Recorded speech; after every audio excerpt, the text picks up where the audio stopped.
தாவீது உண்மையா இல்லைனாலும் ஒரே ஒரு விஷயம், அந்த உரியா விஷயம் தவிர 99 விஷயத்துல உண்மையா இருந்தார் ஆண்டவர்.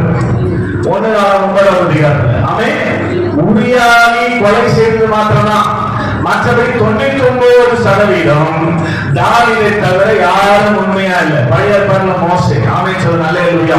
சத்தமா சொல்லுங்க அல்லேலூயா. இந்த உண்மையா இருந்த தாவீதை கனப்படுத்தார் பாருங்க. ஆண்டவர் போய் ஒரு மனுஷனை ராஜாவாக இருப்பார்னு மரியாதை கொடுக்க முடியுமா? ஒரு கடவுள் மனுஷன் மரியாதை கொடுப்பாரா? நீங்க தாவீது கொடுக்குறாரா இல்ல? பாருங்க, என் தாசனாகிய தாவீது என்பவன் அவர்கள் ராஜாவா இருப்பாங்கன்னு சொல்லிருக்கணும். சொல்லிக்கணும் இல்ல? எப்படி சொல்லிருக்கணும்? கடவுள் சொல்றாரு அவன் இருப்பான், தாவீது தான் இருப்பான் சொல்லணும். ஆனா என்ன சொல்றாரு? தாவீத இருப்பார். ஆமென். தாவீதுக்கு மரியாதை கொடுக்கிறார். இங்க கேட்கப்பா 25 வருஷம் தாசனாகிய தாவீது என்பவர் என்பவர் அதிபதியாய். ஆமென். சரிங்களா?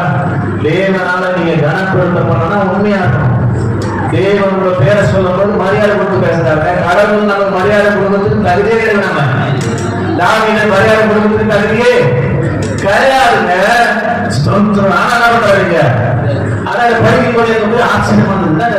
கடவுள் போய் தாவீது அவர் இவர் அப்படி என்னதான் தாவீதுடைய வாழ்க்கையில இருந்துச்சு சொல்லி நான் செக் பண்ணும்போது தான் இந்த வருஷம் 9 சொல்றாரு, உரியாவின் விஷயத்தை தவிர மற்ற எந்த விஷயத்திலும் தாவீது எனக்கு விரோதமாய் செய்யவே.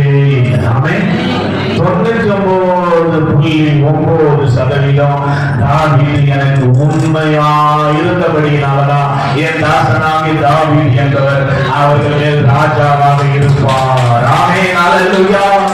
இன்னொரு ஆச்சரியத்தை சொல்றேன், நீ உண்மையா இருக்கணும்ன்றதுக்காக. ஆமென் சொல்லுங்க அல்லேலூயா. இங்க மரியாதை கொடுத்தது மாத்திரம் கிடையாதுங்க. ஆமென். இயேசு கிறிஸ்து என்று ரட்சகர் என்று நமக்கு ஜீவனை கொடுக்க வந்தவர் என்று நம்புறோம். அந்த இயேசு கிறிஸ்துவை குறித்து பைபிள்ல இருக்கிற 1189 அதிகாரங்கள் 100 அதிகாரம் தான் எழுதிது. எத்தனை அதிகாரம்? 1189 அதிகாரத்துல இயேசு கிறிஸ்துவை குறித்து எழுதப்பட்டிருக்கிற அதிகாரங்கள் 100. ஆனா தாவீதை குறித்து எழுதப்பட்டிருக்கிற அதிகாரங்கள் 600. கையை தட்டுங்களா? ஆமென் சொல்லுங்க அல்லேலூயா. தாவீதை குறித்து பைபிள்ல 600 அதிகாரங்கள். எத்தனை அதிகாரம்? 600 அதிகாரங்கள்.